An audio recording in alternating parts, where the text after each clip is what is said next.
Hi everyone. Today we discuss the concept of alienation by Karl Marx. What is alienation? Alienation is an objective turn of human activities and their products into an alien, hostile, and dominant force, which makes humans but objects of historical process. The concept of alienation was elaborated in great detail by Karl Marx. He made use of two German words, Entfremdung and Entäußerung, to describe alienation. His work on alienation is Economic and Philosophical Manuscripts of 1844. This work was not published during Marx's lifetime.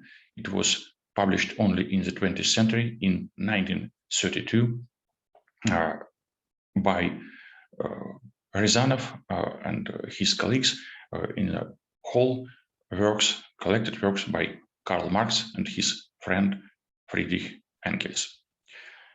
Marx speaks about 5 stages of alienation. First stage are work to satisfy needs, to satisfy basic needs. Humans, from the very beginning of their history, aimed to satisfy their material needs: eat or food, drink, shelter. And when humans had produced something for their own consumption, it was the first stage of the development of alienation. During the first stage of human history, there was no separation, no gap between production and consumption, between labor and capital. Humans consumed all the goods they produced. Certainly, it's a scheme.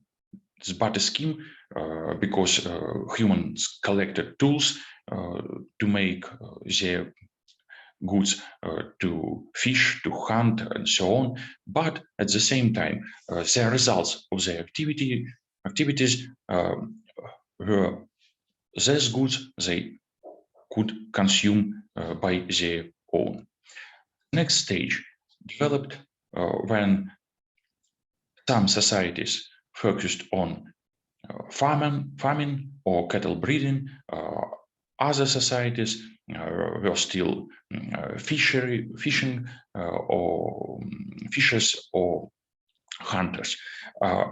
There was an ability to change different goods and to obtain some other goods which were not produced by the members of a particular society. Therefore, the trade emerged, and the trade turned a source of income. It was the first step in the separation of capital, according to Marx's scheme. Then there was division of labor and the emergence of money. When due to the division of labor, there were many professions in the society, in agrarian society, first of all, in urban society, on the stage of civilization. Humans began to work for wages, for salary. They obtained money for their labor. And then we have a different situation because now some humans spend their time, spend their workforce for money. They, for example, leased some land or took a cattle for some time, and they obtain a salary for their labor. Then Marx speaks about agrarian work and rent, about peasants and feudal lords, landowners during the Middle Ages, and what is essential for this stage is that capital and labor still have their specific forms.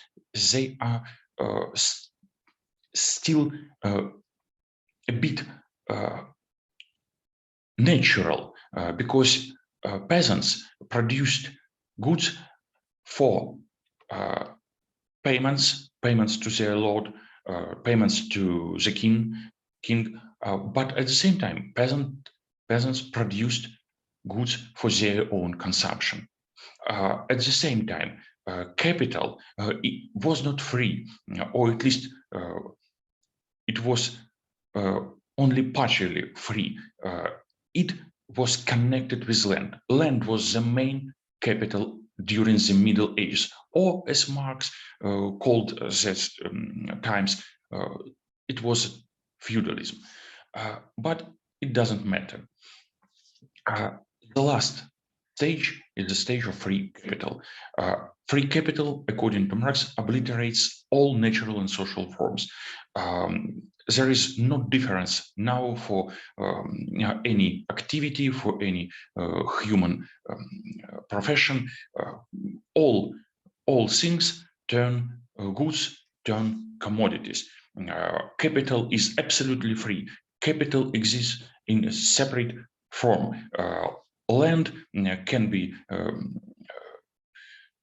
made capital, but it's not that basic capital. The basic capital is money, which has its very specific form. And then we speak about 4 kinds of alienation, and it's not stage, not historical stage. 4 kinds of alienation.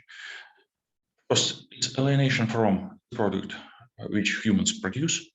Alienation of the worker, of a human being who produces any good, any commodity, any product.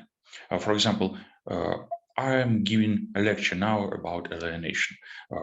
I also produce this lecture. The second kind of alienation is the activity by which human beings produce these products. The third kind is an alienation from the human nature, or Marx calls the species being. He adopted this term from Ludwig Feuerbach. But frankly speaking, a species being is a human nature or human kind at all. And the fourth kind of alienation is an alienation from human beings, from other human beings, of course. Let me speak about all 4 kinds in some detail. Alienation from the product. When a human being wants to make something, the human being produces something which is external to this human being. For example, when a carpenter makes a chair, the chair reaches or obtains its very specific form. If humans would not produce what they want, there would be totally no social world. There wouldn't be any social phenomena, any specific goods, any commodities. We produce many objects like computers, laptops, smartphones, chairs, tables, clothes, food, and so on. During this process of production, we create objects or products. These products are external objects. Objectification is very important. If we cannot produce external objects, we cannot convince other humans that we act in some way. For example, I can have many ideas about my novel, but if I am not writing my novel, if I have no ready novel to read by other human beings, how these other human beings can be sure that I am a writer? A writer is by definition a person who writes something, novels, verses, and so on. At the same time, when we speak about painters, painter is a person who produces paintings. Otherwise, how can we call this person a painter? And so on. To be a painter means to produce paintings. To be a writer is to produce texts, literally texts, and so on. If you are a carpenter, you are to produce something which is usually produced by carpenters: chairs, tables, dressing, wardrobes, and so on. But these products which are produced by humans cannot be consumed by their creators. First, when I make this particular text, or when I give this particular lecture, I want that other humans watch this lecture, read the text, and they consume this product of my activity. If I am a carpenter, if I produce chairs, certainly I can sit on a chair, but how many chairs I really need? I really need only one particular chair. But as a carpenter, I should produce many, many chairs. As the worker produces more and more goods, these goods are much more powerful than this particular worker. This worker is much weaker than his or her products, goods, results of activity. And for example, Karl Marx wrote the Economic and Philosophical Manuscripts of 1844, but these manuscripts are external to Marx himself. They exist independently of him. He died many years ago in 1883. These manuscripts, even to its creator, to Karl Marx, these objects are alien to their producers, their makers, because these makers cannot change them when they did produce them. I cannot change my lecture. I cannot change the papers I published earlier. They have very specific existence, independent of my own. And the world of these products turns into an alien force concerning a particular worker, particular human being, particular maker. Why it is so? I have some basic needs. I have some basic needs in eating, drinking, shelter, and so on. To satisfy these needs, I have to change my works, my products into money to buy food, drink, to have shelter. Therefore, all I make turns into a means of my individual survival. So when a worker produces anything, this particular product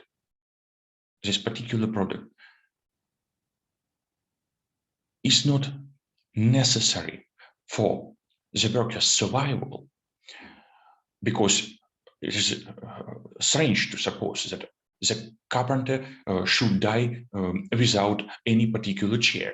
But this chair is essential, is necessary for this particular worker, for this particular carpenter, because the carpenter should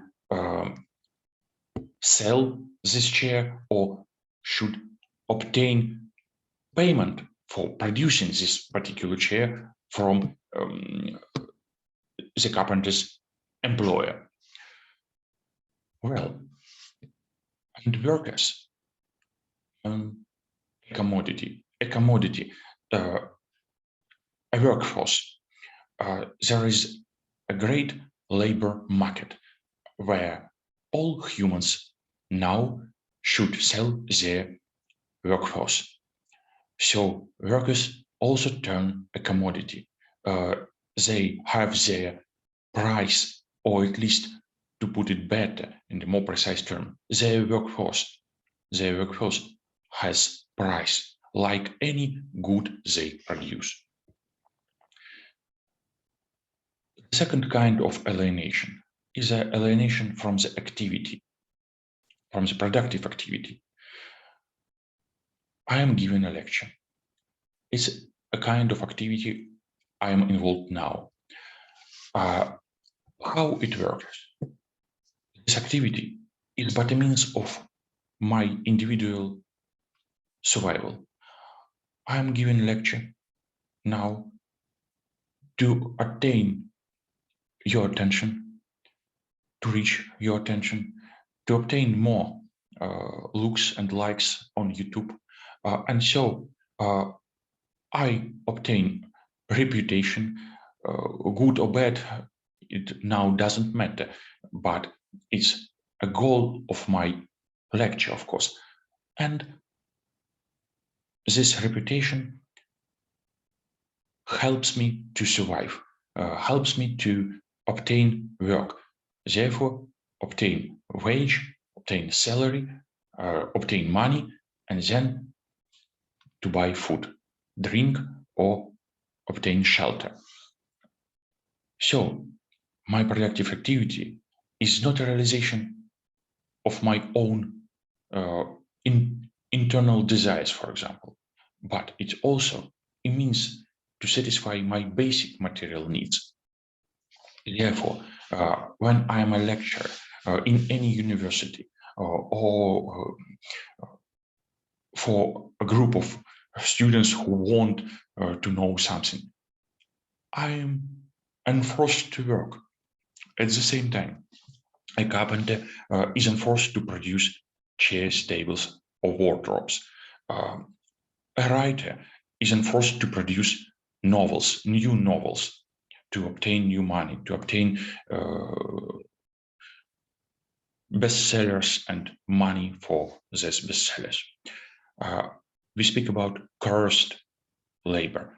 Coerced labor in the sense that sometimes our activity is a burden for us. We should make something independently of our will, independently of our social position. We should act in the way we choose earlier to survive. Therefore, production, social production, production of any good turns into an unfree activity, an activity not free. Certainly, sometimes we can choose what we do, but Marx emphasizes the fact that we are free when we eat, drink, have sex, or perhaps adorn ourselves in our houses, when we satisfy our material or animal, as Marx calls them, material animal needs. For him, human nature is essentially a productive one. Well, and when my own activity as a lecturer turns into a coercive labor to obtain salary, Marx speaks about self-estrangement, self-alienation, self-alienation. I am not a lecturer only. I am a man, I am a father, perhaps I am a painter, I am a carpenter, or I can be a carpenter, I can be a car driver, and so on. I even can be an official, or an officer. I can be military. So I can be many professions. I can choose many professions, but frankly speaking, any profession turns to something which exists independently of any particular human being, independently of any individual. Any individual cannot be reduced to any activity this particular individual chooses in life. So we speak about alienation from our productive activity.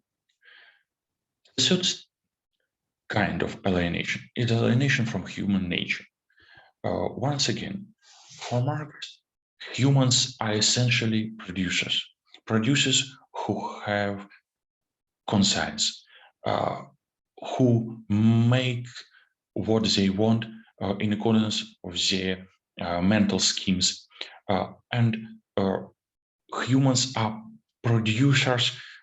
Essentially, they can transform nature. They do transform landscape around them to obtain more safety from wild animals, from weather, from other humans sometimes.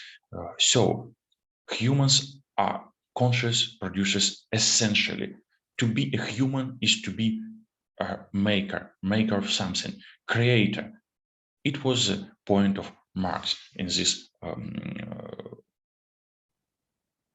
reasoning, this discourse. Humans transform nature for their own sake. Human society offers us a very safe existence, very good conditioning, very high level of civilization. But human society turns into a means of individual survival. And for Marx, as humans should act by coercion, they are enforced to produce something, to be makers. I told about it earlier. They act not freely. They act by coercion. Therefore, they lack their true human nature as a free creators, free makers. It was the basic point why Marx speaks about alienation from human nature. Certainly, we can doubt his reasoning, but in many aspects, many humans are really enforced and misery according to this social suppression, social coercion to produce something, to act very hard to obtain salary, obtain money for food, drink, and shelter. And last but not least aspect of Marx's theory of alienation is an alienation from other humans. First of all, when workers produce goods, those goods are to be consumed by them or other humans. Consumption of products is a prerequisite of all our activities. It's a goal of our actions, but it's also a prerequisite. But our products we produce, products we make, can be appropriated by other humans. Why? For example, when I work for money in the university, or if I work on factory, I obtain money for my work, for my labor, but the product of my work belong to other humans. Now you who watch the video or listen to it, or students who obtain lectures, or, for example, the owner of a fabric where I'm a carpenter. In all these cases, the results of my activity belong to other human beings. So, according to Marx, alienated labor is a cause of private property. Private property is a necessary result of alienated labor. Labor where the human being, the worker, is alienated from their own activity, their own products, where the products do not belong to their maker. Well, it makes social relations, according to Marx, a bit antagonistic. He believes that capitalism is a social system of total alienation. Why? Capitalism is a society where capital has all, and there are many human beings who have no capital or access to capital. So there's many human beings form a social class of proletariat or working class. This working class is enforced to sell its own workforce. I told earlier that humans turn a commodity of workforce which has a price in the market.